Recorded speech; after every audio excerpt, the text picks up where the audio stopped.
중국과 전쟁을 선포한 필리핀이 다급하게 한국을 찾았습니다. 필리핀을 향한 중국의 위협이 점차 고조되면서 필리핀이 일촉즉발의 위기에 놓였기 때문인데요. 중국에 비해 너무나도 초라한 군사력에 절망해 있던 필리핀이 선택한 것은 바로 한국산 군사무기입니다. 최근 전 세계에서 맹위를 떨치고 있는 한국산 무기가 필리핀에서도 큰 활약을 펼치며 중국의 공격을 막아냈기 때문입니다. 한편 필리핀으로부터 열렬한 구매를 받고 있는 한국으로서는 큰 호재가 될 전망입니다. 최근 5년간 필리핀은 한국 무예 최대 수입국이며 새로운 방산 효자 지역으로 부상했기 때문인데요. 중국이 남중국 해를 들쑤시고 다니며 여러 나라들과 충돌을 빚을수록 한국 방산의 위상은 더욱 높아지고 있는 것입니다. 오늘은 중국의 횡포를 견디다 못한 필리핀이 중국에 맞서자 이를 응징하려던 중국이 필리핀의 군사력에 깜짝 놀란 이유는 무엇이며 필리핀의 반전 군사력 뒤에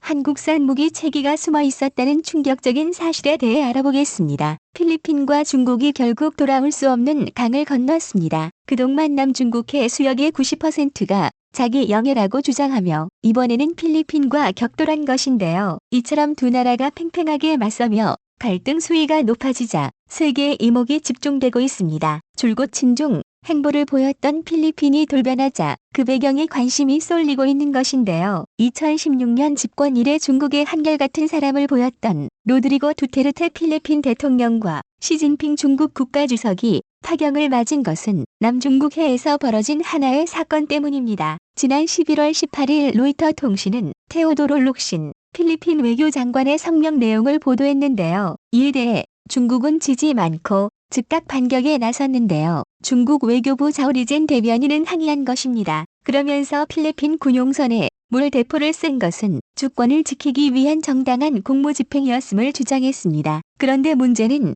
이 물대포 사건이 발생한 지역이 필리핀의 배타적 경제수역 EEZ 내영해라는 점입니다. 그럼에도 중국은 해당 지역이 자신들이 정해놓은 남해 구단선에 들어간 거며 자신들의 영유권을 주장하고 있는 것인데요. 중국은 오래전부터 남중국 해의 유자 형태로 19개의 선을 그어 90%가 자국 영해라고 주장해왔습니다. 하지만 2016년 국제상설재판소 PCA는 중국의 이 같은 주장에 대해 국제법상 근거가 없다고 판결했는데요. 그럼에도 불구하고 중국은 뜻을 굽히지 않고 있는 것이죠. 그런 의미에서 볼 때 필리핀으로서는 상당히 억울하고 화가 날 수밖에 없을 텐데요. 이 상황을 지켜보던 미국도 가만히 있지 않았습니다. 곧바로 성명을 내고 미국 필리핀 상호방위 조약을 깔동할 수 있다라 중국의 경고를 날렸는데요. 네드 프라이스 미 국무부 대변인은 국무부 웹사이트를 통해 국제법에 보장된 남중국해 항행의 자유를 침해하는 이러한 긴장 고조 행위에 대해 미국은 동맹인 필리핀을 지지한다고 밝힌 것입니다. 만 그래도 눈에 가시인 미국까지 나서서 필리핀을 지지하자 중국은 더욱 강하게 필리핀을 위협하기 시작했습니다. 그러자 필리핀은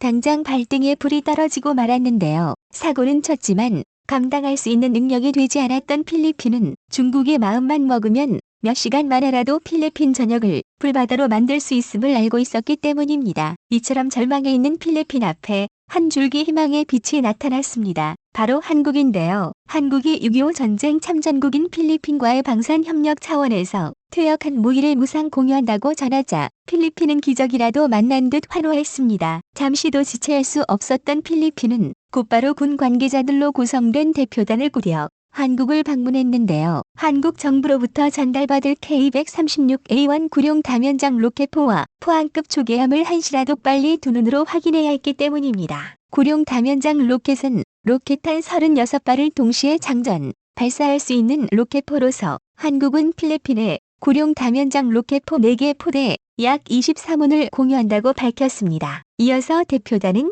필리핀 해군이 쏠 대잠함도 살펴봤는데요. 직접 진해 해군기지를 방문해 퇴역한 한국 해군의 포항급 초계함 안동함을 검사했습니다. 만동함은 포항급 13번째 초계함으로 76mm, 40mm 환포각 이문, 대함미사일, 경어뢰 및 폭뢰 등의 무장을 갖추고 있으며 지난 30년 동만 동해 경계작전 임무를 수행했는데요. 그러는 동만 3차례에 걸쳐 포술 무수 전투함에 선정되는 등 화력한 이력을 자랑하고 있습니다. 필리핀은 앞서 2019년에도 한국의 포항급 초계함 충주함을 무상으로 공여받은 일이 있습니다. 당시 필리핀은 충주함을 7,100여 개의 함으로 이루어진 필리핀 연안 경비 및 방어 작전에 배치해 운영했는데요. 이때 한국의 초계함이 필리핀에 최적화된 함정이라고 극찬하며 한국의 한 척의 추가 양도를 요청하기도 했습니다. 필리핀은 한국이 만든 무기는 묻지도 따지지도 않고 최고라며 무한 신뢰를 보여왔습니다. 그럴 수밖에 없는 것이 이미 한국산 무기에 엄청난 위력을 경험했기 때문인데요. 올해 3월 중국과 필리핀이 남중국해 분쟁 수역인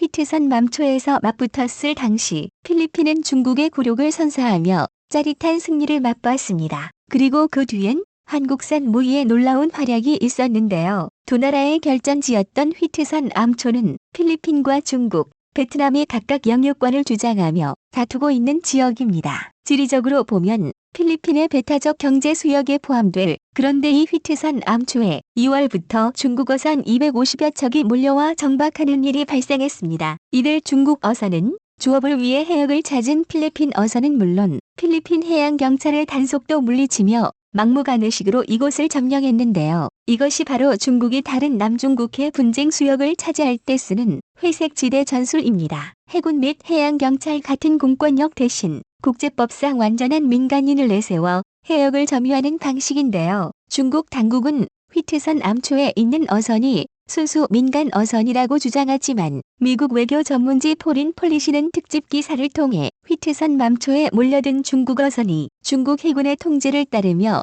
무장까지 갖춘 해상민병이라고 폭로했습니다. 이 사실을 보고받은 로드리고 두테르테 필리핀 대통령은 격분하며 감경 대응을 지시했는데요. 이에 필리핀 공군 제7전술전투비행대가 즉각 출격했습니다. 제7전술전투비행대는 필리핀 공군에서 유일하게 초음속 전투기를 운용하는 부대로 2017년부터 한국산 FA-50PH 전투기를 작전에 투입해왔습니다. 필리핀은 이 전투기를 활용해 빠른 속도로 초저공 비행을 하며 340 중국의 해상민병 어선을 위협하고 극한의 공포로 몰아넣는 전략을 구사했습니다. 찢어질 듯한 굉음을 내며 머리 위를 날아가는 전투기에 큰 충격을 받은 중국 해상민병대는 그 길로 전원 후퇴하여 지금까지도 모습을 드러내지 않고 있습니다. 이처럼 상공에서 한국산 FA-50PH 전투기가 중국 어선을 위협하는 동안 해상에는 필리핀 해군의 호세 리절함과 콜라도이함이 대기했습니다. 2800톤급 호위함 호세 리절은 현대중공업이 우리 해군의 대국급 호위함을 바탕으로 건조한 군함인데요. 필리핀 해군 작전사령부 예하 서부 해상군에 배속돼 스프리틀리 군도 일대의 방위를 전담하며 필리핀 해군 최강의 호위함으로 활약하고 있습니다. 필리핀 해역에 나타나 무력을 도발하던 중국에 대응해 필리핀의 하늘과 바다를 지킨 필리핀군의 입체 전력 이면에 메이드 인 코리아 무기체계가 있었던 것입니다. 그런데 필리핀의 군사력 강화 계획은 이제부터가 시작입니다. 일례로 얼마 전 필리핀 국방부는